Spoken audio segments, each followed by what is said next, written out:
Welcome, everyone, to Women on Identity Conversations in Midlife. I'm Lana Jean Tejas, founder of Worthy and Wild, and I'm so grateful you're here. For those who don't know me, I am a writer, educator, and lifelong learner who believes that some of the most meaningful conversations happen when women they feel safe enough to tell the truth. And so through Women on Identity series, I have had the privilege of talking with women from all walks of life.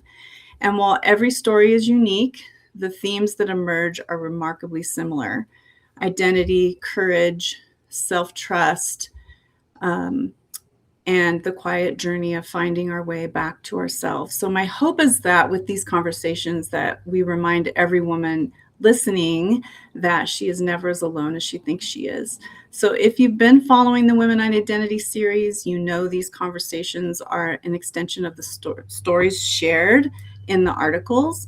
What began as interviews has become something so much deeper, a place where women discover that while our lives may look different, the truths we wrestle with are often remarkably similar. So tonight's conversation is about embracing change. Change comes in many forms. Sometimes it arrives through circumstances we never would have chosen. Sometimes it begins quietly inside, long before anything changes on the outside. And often it's the very thing that invites us back to ourselves, I feel. And so I'm thrilled to be joined tonight by two incredible women. Georgine Hodgkinson, hopefully I'm saying that correctly. She is a writer, educator, and author of Crypto Island, releasing this September. And obviously they're going to share a lot more about themselves, but her story explores what happened when happened when an empty nest, a move to Puerto Rico, and a series of unexpected life changes forced her to rethink who she was. And then Betsy Forsyth, again, hopefully I'm saying that correctly, is a coach who helps women discover what they truly want in this season of life. And her reflections center on time, perspective, purpose, and what she calls becoming a wiser woman. So welcome, Georgine and Betsy. I am so grateful that you're both here. If you could both introduce yourselves to everyone, tell us a little bit about yourself and what you do, what brought you to Substack. I'm always curious what brings people to Substack because I love it. So I'll have Betsy, if you could start, and then Georgine. First, thank you so much for having this live. This is my first one, and I'm a little nervous and also excited. So let's see. Brief introduction. Yeah, I create spaces where women have permission to slow down and reconnect with themselves. That's through body work, that's through coaching, that's through gatherings. Yeah, and I really love your work, Lana. Whenever I look at it, it's like, oh, she's got this story theme and this shared wisdom, which are two of the pieces that really kind of put me on this path also. So I love how you've woven them in, and yeah, it's really inspiring. So Awesome. And what brought you to Substack? Because I'm oh, what always... brought me to Substack? I am taking a course with Julie Ciardi, and she is a big Substack Awesome. fan. Yeah, So yeah, very cool. yeah. Thank you for that, Georgine. Good. Well, thank you so much for having me here, Lana. I am not super new to Substack, but I've been there for about a year and a half now. And my Substack is called Life Talk. And I write about the messiness of human relationships, both with others and with ourselves. As you mentioned, I'm getting ready to publish a book. And so I write sometimes about what it is to be a memoirist, but I also link it to my professional job. And in addition to being a writer, I'm also a professor of communication studies. So my Substack sort of serves these dual purposes. I write about writing, but then I also write about the thing that I've spent almost 30 years doing, which is teaching communication studies courses. And in particular, I teach interpersonal communication. So I write about relationships and love and human connection and grief and conflict and all of the things that make our relationships so interesting. So that's sort of the focus of my Substack, and yeah, I'm really enjoying being in this Substack. So it's nice to meet you. I'm really happy to. Yeah, awesome. Yeah, and thank you everybody for joining. We've got a good turnout. Awesome. Thank you guys. So Georgine, one of my favorite lines from your interview was that you said the earth cracked open, swallowed up my old life, and spat me out a completely different one. So when you look back now, what do you think all those changes were really asking of you?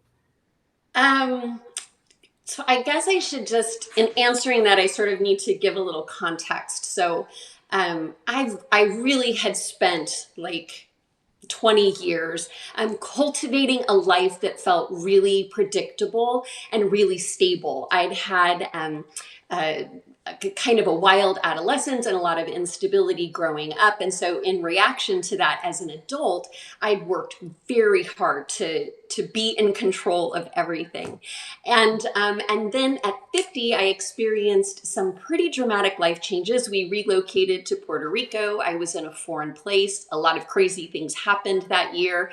Some of them were, like a major earthquake and sub-Saharan dust storms and power outages and all kinds of stuff I had no control over. Yeah. In addition to the fact that I needed to create a new life in this new place. And so all of that change really did feel like my life just cracked open, and I found myself in someplace else that was totally unfamiliar.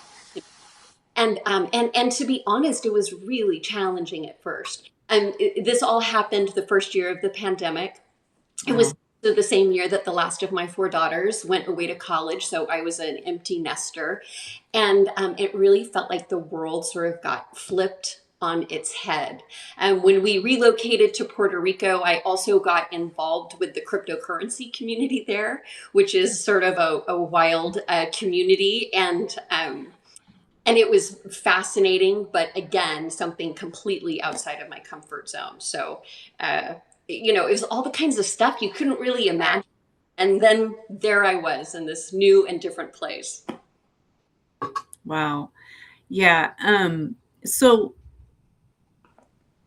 with that, so what do you think all those changes were really asking of you? Yeah, I mean, I think that the biggest thing that these changes were asking of me was I mean, I had to figure out how to get comfortable feeling out of control.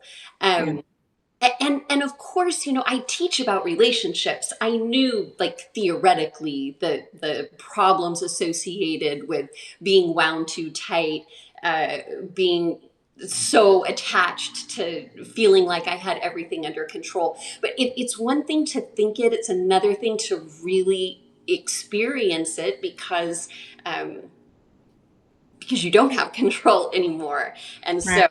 so yeah, so sorry, my light is kind of funky. I'm going to change direction. So anyway, I would say that the biggest thing that was asking of me was to really dig deep and to get it, that I needed to be grounded and feel at home wherever I was. And I had really I had crafted this universe for myself that wasn't sustainable. And this big relocation and all of the change that happened during the relocation was just a great opportunity to get to know myself in a very different way. um, and Yeah. so that's what I, that's what happened. I love that. And I think so many of us can relate to that on some level, whether, our stories are different, but I think, yeah, that is so relatable. Um, Betsy, your story felt so different because your biggest shifts weren't necessarily geographic or external. They were happening on the inside. And not that there wasn't inside internal stuff going on, Georgine, but um, how would you answer the same question, Betsy? Have you had, what has this season been asking of you?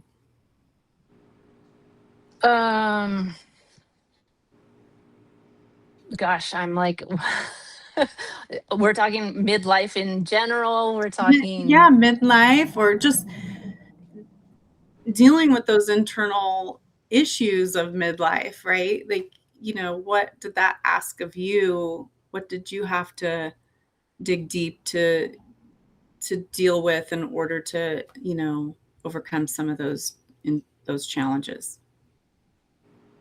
um, I mean, one thing that comes to mind is just I I had to wake up to the fact that I wasn't really being present in my life. Um, that I was busy kind of getting through things. And it happened, I was on a School of Lost Borders, which they do vision fast. They're actually out of Big Pine, California, which is just 20 minutes from where I live.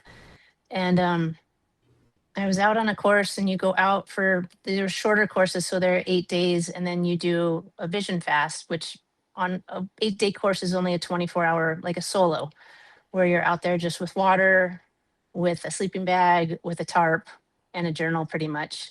And I just had this realization that I had been so wrapped up in pretty much in an unhappy marriage and then getting divorced. And it was a couple years after the divorce. And I was like, oh my gosh, like my daughter, who was 7 at the time, I feel like I'm missing her life because I'm so just wrapped up in all the other things that are happening. Mm-hmm. Um, yeah. And so that kind of started this piece of being more present. I went on another course. These have been pretty like big markers in my life, I guess, Mm-hmm. which was a women's course. And that one was where I had this realization of like, wow, we all have a story and we all have shared wisdom that really needs to be shared. Um, so I don't know if I answered the question, but those You are kind totally of what did. came to mind. You totally did. Yeah, no, and you hit that on the head. Like, I think there probably isn't a woman in midlife out there that hasn't had that realization of being present, right? Either is that sense of time diminishing, right? Like, so I don't think that is something that's touched all of us, I feel. And I love that these answers are so different. I know, one woman experiences, massive external change, and they're similar, right? There is external and internal for both, but and then you have another that experiences this internal awakening. And yet you're both describing the same thing, I feel, which is that identity shifting, right? And so, Georgine, you spent a long time wanting your old life back. You talked about that in your interview. Looking back, what finally happened, or what helped you loosen your grip on who you used to be? I know you touched on it a little bit, but Yeah, so I mean, I'd spent these decades raising children essentially and being inside of a classroom, and I really knew how to do that life. And when we relocated, I didn't want to relocate. My husband wanted to relocate for business reasons, and it was a lot of conflict in our marriage in the beginning. And ultimately, we sort of negotiated this. Okay, we'll try this for 1 year, and that's really what I thought we were doing. But as is so often the case, once you walk through a doorway into a different kind of life, all sorts of other opportunities present themselves. And that's really what happened. And I think that I think I longed for this life I had before for lots of reasons. One, the pandemic was just such a crazy time for all of us. I right. think everybody wanted to Yeah. go back to the way things were. So that piece of it was hard. And becoming an empty nester was so much harder than I anticipated. Not being a full-time mom in the way that I had been for years and years was a big deal. But Yeah. but what happened is I also found myself with time and space to explore other ways of being and other things that I'm interested in. And of course, I've wanted to be a writer my whole life. I became a teacher because I knew that would pay the bills, and I was Mhm. not certain I'd be able to do that if I just stuck with being a full-time writer.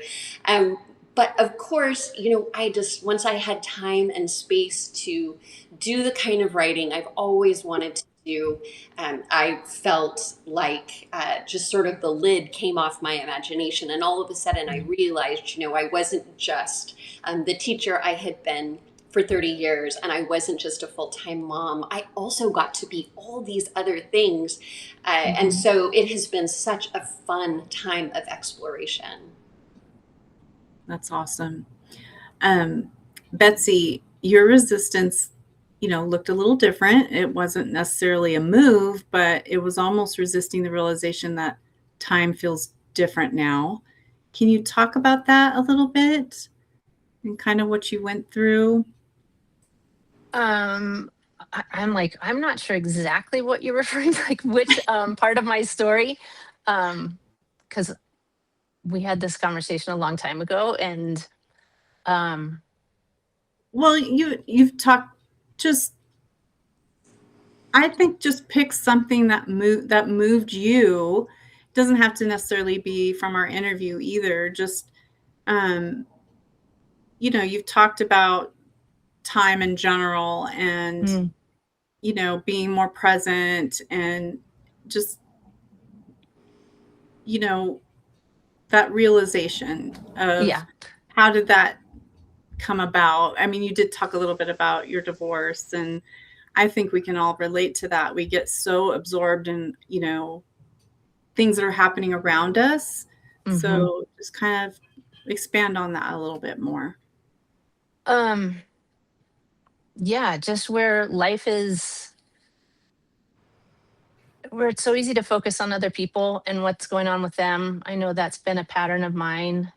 Um, when I was married, it was a lot of focusing on what my ex-husband needed, what my daughter needed, Hmm. what our business needed. And at some point you're like, wait, is this what I want? Do I even have a place?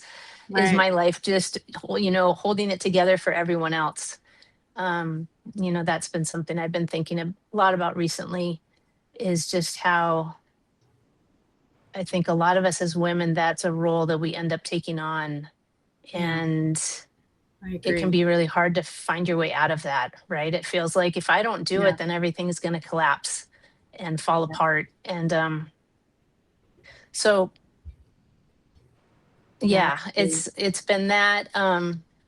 I mean, when I think about time, as you talk about time with that question, it also makes me think a little bit about mortality, um, where life feels different now than it did, 10 or definitely 20 years ago, where you're like, oh, I'll do that at some point, when things Mhm. settle down, I'll do that. And now, I don't know, I'm 52, and it feels like, Yeah. wow, like my daughter's only 14, but I can see where she's going to go off to college, and I'm going to be in a different place. And Yeah. what things do I really want to make happen? Because it's not like, oh, you've just got this vast, never ending, I'll do it someday. It's like, oh, like, and not in a bad way, but kind of in a Right. motivating way and an exciting way, where it's Yeah. like, yeah, like how many, i'm I'm healthy, and I'm doing really well right now, and what can I do with that, and how do I want to spend my time? So Yeah, I agree. I think so many women do carry this, right? And it's not fear,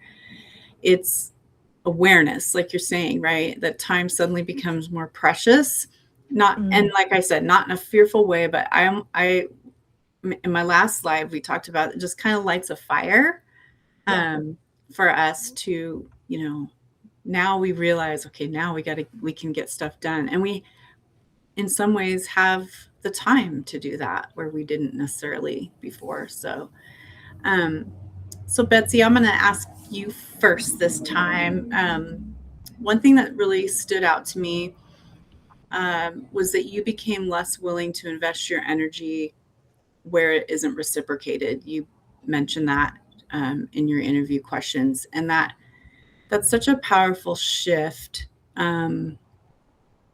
I think it's important because I know a lot of women. I have talked to a lot of women who have gone through similar. So, what has that taught you? Um, just It, life in general, and yeah, it,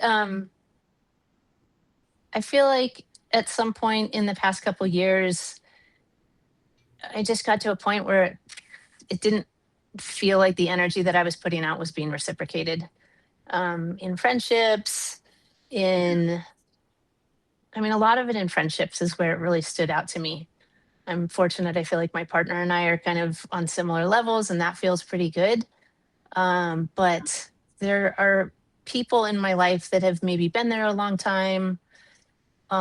It doesn't really matter. It's like new friends, old friends, just having so much more awareness of which relationships feel good and where there's like energy just kind of seeping out, where it feels, just doesn't feel as good. I've actually was thinking about doing some energy audits, um, with clients because I don't think I'm the only one, right, where it's like, yeah, where is the energy and the time going, and how does that yeah, make you feel? right, yeah. I feel the same. Georgine, for you, it wasn't necessarily relationships. Well, that might have been a component, but you mentioned the word shame in your questions. So, what was letting go of what? I guess I should say, what has letting go of shame made possible? Yeah, it's such an interesting question, Lana. One thing I would say is, when I made this big move and I had this time and I sort of asked this question of now what, right? I think once Hmm. you cross over 50 and Yeah, you're on the downhill slide, so you want to make it count, right? That's the life thing. And right. when I started doing this writing, um, I thought I was doing one kind of book, but it turned out that I needed to do a different kind of book. And the writing that I did forced me to look at a lot of the bad decisions that I made when I was younger. And when I did that, when I really dug in and started doing that kind of writing work and really faced a lot of the things I was ashamed about. And of course, as a memoirist, we write about the stuff that you would never talk about at a dinner party. It's really Yeah, personal stuff. And but writing about it and really making sense of it and being in a place in my life where I felt confident enough to put pen to paper in this way. It was really healing for me. And that's not to say that it doesn't make me feel vulnerable to write such personal things and to have that information be out in the world. But, it's the kind of work I wouldn't have felt confident enough doing this kind of writing as a younger person. But as a yeah, middle person, I feel like the work is important. And of course, what you realize is that it just brings you closer to other women because my stories are not unique. These are the stories of women, the things mhm, that we did in our youth, or the bad decisions we made, or the sort of the stuff that haunts us, all those skeletons in our closet. We right. of them. And so confronting that shame has been healing, but it's also been an opportunity to be in community in really powerful ways, to meet other writers who are doing that kind of personal writing, and to really recognize the connection that we have to one another. So it Yeah, hasn't been easy, but I think there's been a lot of benefit to it. yeah, that's awesome. I know today, so Georgine, this is for you. So today you say writer sits at the top of your identity now, right? Did that feel like becoming someone new or remembering someone who had always been there? I mean, you kind of touched on this already, but Yeah, I mean, I've written for a long time because I'm a teacher. So I've had the opportunity to do writing, but it's all been academic writing, right? So it's been the kind of writing that you do that lets you stay a little bit distanced and to like just adopt this expert voice. And the kind of writing that I want to do now and the content I want to put into the world is completely different. So I don't know that it was letting go or becoming something new, but it was a huge shift. And Right. yeah, I don't want to be distanced from my work anymore. I really Mhm. want to write in a way that helps me connect to other people and specifically helps me be in community with others who want to engage in transformative kinds of experience and writing about those things. Yeah, I love that. Yeah, So I cool. agree. Yeah. I totally agree. Yeah, Betsy, so you describe entering your wiser woman phase when you answered your questions. I love that. I feel like that's a very good way to put midlife. Um, how has your definition of yourself changed over the years? I know we've talked about this quite a bit already, but just how has how has that definition changed for you? Oh my gosh, a ton, right? Like, I mean, like Georgine's saying, like, oh, I look at my 20s and my teens and even into my 30s, and it's Cringe like, for me. oh, totally. And a lot of great stuff also, but Yeah. um, yeah, definitely not in touch with really who I was and just doing stuff to distract. Mm, And in the past few years, I feel like I have learned to slow down a little bit and yeah, kind of face some of the patterns and that I have and the stories that I have. And yeah, I definitely feel a lot wiser than I was even 10 years ago, through I mhm. look back to 10 years ago and I had a 4-year old and was married and life is totally different and all for the better, I feel like. It Yeah, hasn't been easy. It's been bumpy, there's been lots of learning. And I think that's where wisdom comes from, right? Is through our experiences. And um, yeah, yeah, so some of it has been intentionally trying to become more mhm, wise, taking classes and courses, and other of it is just life happening and you gain wisdom, whether right. it's good or bad, you gain wisdom. Yeah, and I think you both hit it really good well when you said, you both have mentioned this in some form, which really I can attest to too. Like when you're younger, teens, 20s, like you guys were saying, yeah, definitely someday I'll tell my skeletons. Yeah. But it's you mentioned this disconnect and that there is like you're not I have yet to meet a 20-year-old who is fully connected and embracing, who they are. So there is that piece, right? So that wiser woman phase just really nailed it for me in that regard. And I think it's one of the biggest gifts of midlife. We stop performing and start recognizing ourselves, which I think is really beautiful. So I do appreciate both of your answers. Mm. Um, Betsy, you wrote, and I did quote you in my notes on Substack, but you wrote something it that really stayed with me.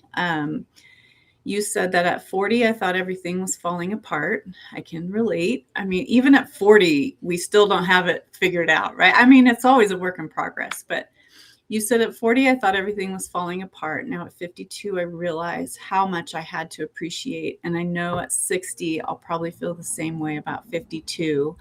And that really made me smile. I'm almost 60.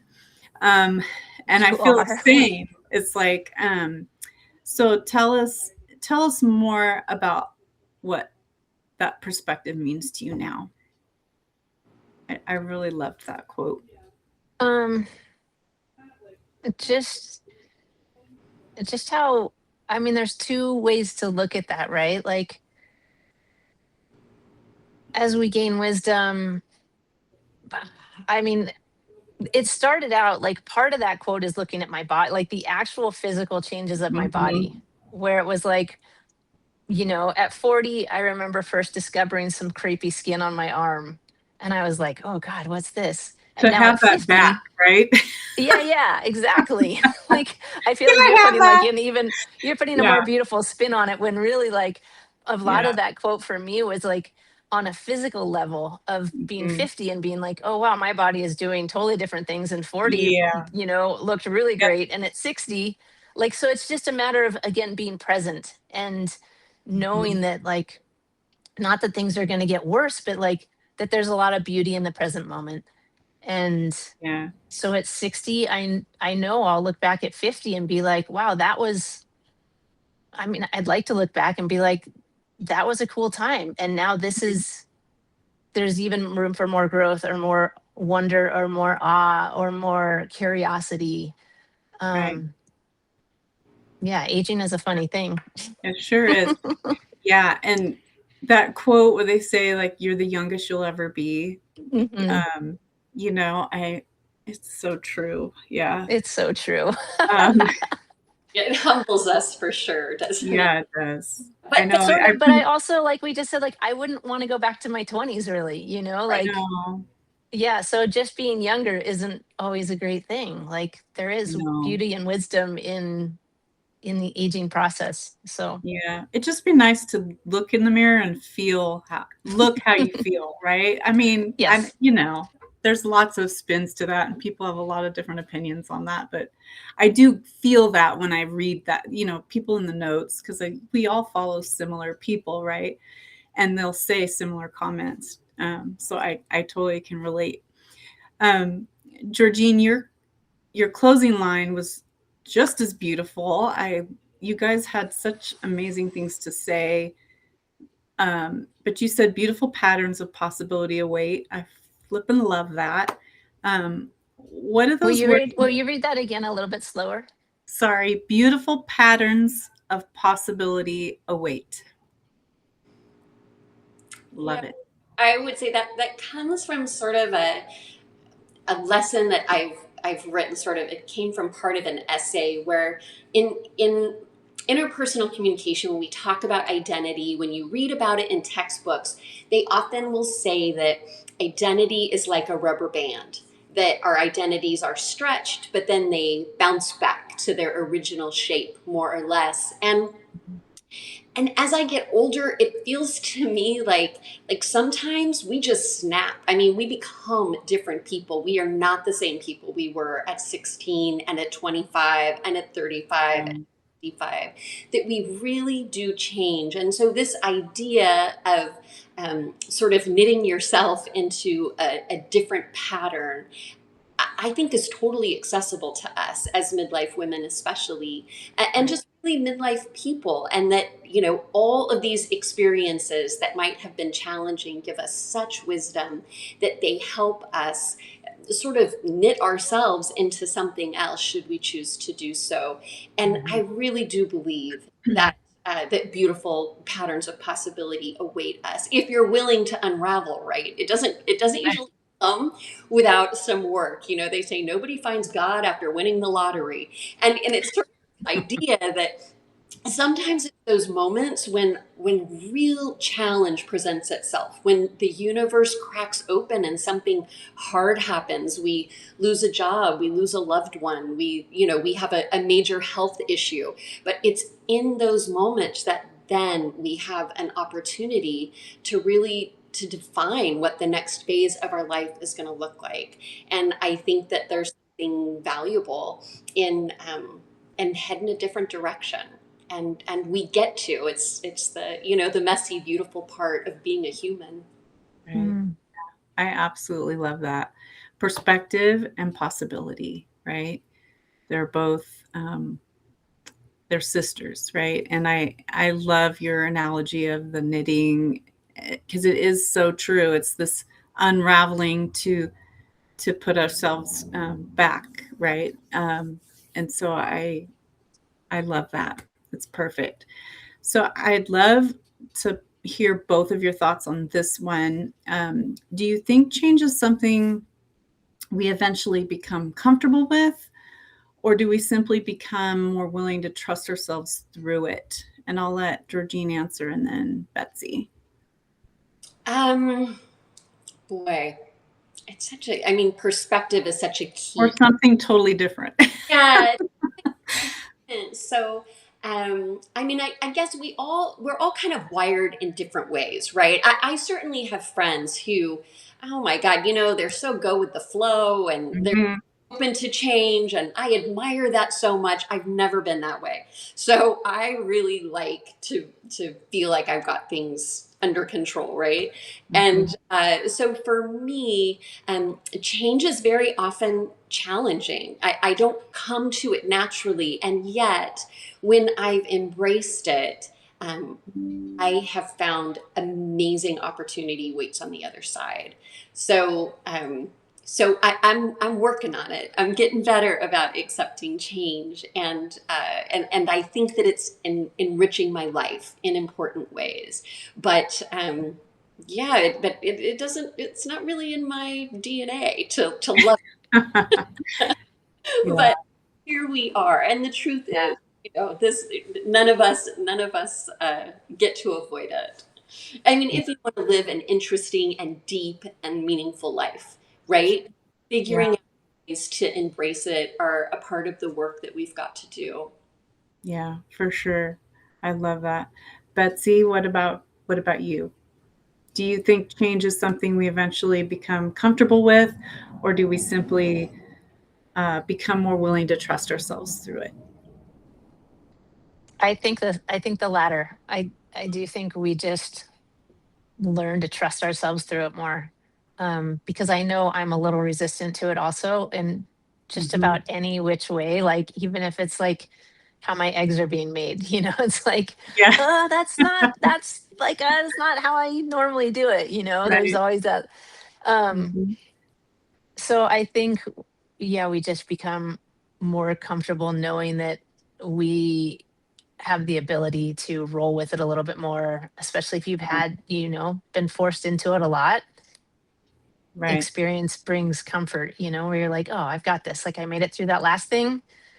When the eggs came out a different way and I still enjoyed them, like it's gonna be okay, to Yeah. to whatever, to divorce, to losing a parent. I mean, the egg is Mhm. such a small thing, but yeah, Right. life just nothing is consistent. Like things are always changing. And where it Yeah. used to, for me personally, throw me off, now it's like, okay, like you can almost expect change. Like that's the only Right. thing that's consistent, right?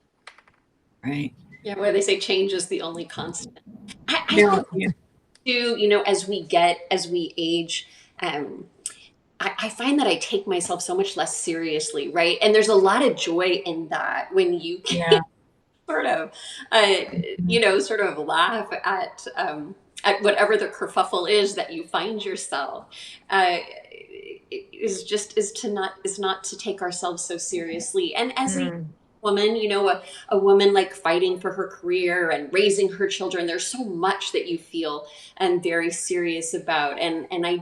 For me, that has been one of the most wonderful things about becoming a middle-aged person is is that it's fun. There's more space for play and joy, and to kind of have Right. a little bit of perspective. Mhm. And I think that's exactly it. Like if you can get to that place, and I think most of us do by midlife, not take ourselves as seriously, that's where that totally comes into play. So yeah.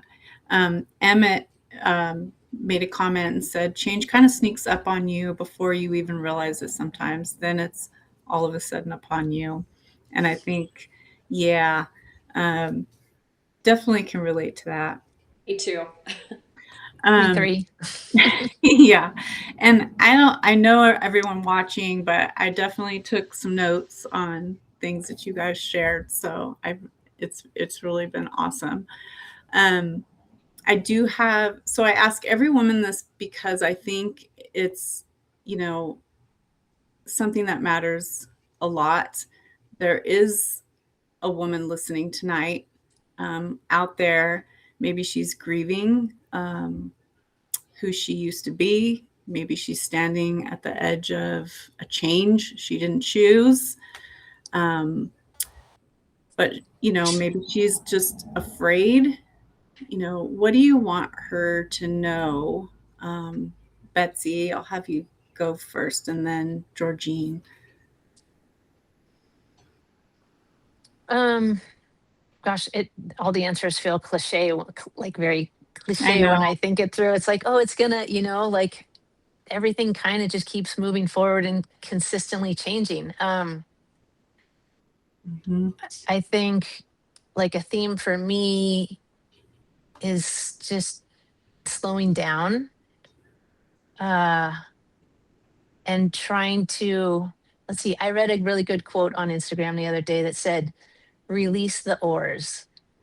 And I love that. And I think I will probably use that quote again, because I do think no matter what age, just that kind of allowing life to take us rather than trying to grip it so hard and control it. Because you can't control the change usually. It's like you just need to learn how to flow with it a little bit better. Um, so yeah, I would say release the oars. Mhm. I love that. And I would say try and find a community to do that with at the same time. Try and be on a boat with some other people. Right. I love that. Yeah. What about you, Georgine? The first thing that came to my mind when you asked that question, um, is I've worked with so many young women being a college professor, and they hold themselves to these impossible standards, right? And I think I held myself to impossible standards. Like so many women I know sort of have this allegiance to perfectionism, and Mm-hmm.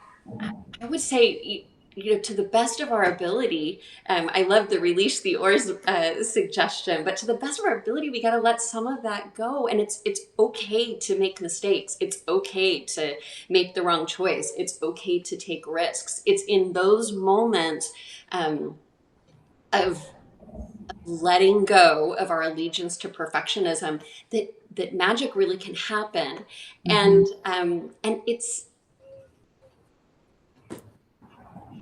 a tough thing to do, and yet, right, that's our task, is to be afraid not to make mistakes, to make the wrong choice, and then when we do it, to really have compassion with our own selves, right, because we're going to Yeah. make, right, and so then to really give ourselves some grace, and to give others grace as well. So sort of what Betsy said, being in community helps you to do that. Yeah. So, to the best of our ability, to really form networks of support, I think can help us navigate those difficult times, because they're coming, right? We're all Mm-hmm. going to have these challenges, as long as we're here. Right. Yeah. No, those are amazing words of wisdom. It's so true. Um, and I'm really speechless for one. I feel like I don't think it's an accident that tonight's conversation kept coming back to the same truth. I feel like having you two on was perfect. I think, change isn't simply about what happens to us, right? It's about who we're invited to become because of it.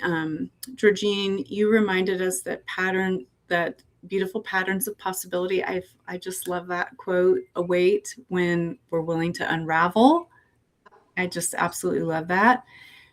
Betsy, you reminded us that perspective is one of the greatest gifts of midlife, and I think that is so true.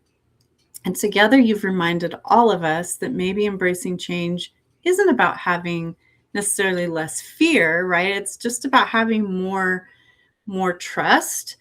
And I just really want to thank you both for your honesty and your wisdom and your willingness to share your stories. It really means a lot. And I really want to thank a big thank you to everyone who joined tonight. We had a really great turnout. I'm so excited. And so I hope that you'll continue the conversation in the comments after the replay, because that's where some of the most meaningful connections begin. And please reach out to these amazing women, subscribe to them. Their Substack links will be in the replay notes, and look for Georgine's book coming out this September. We're super excited about that. And until next time, everyone, be present, stay curious, and lead with gratitude. And thank you both so much for being here. I just am in awe of both of you, and I'm super excited that we're close.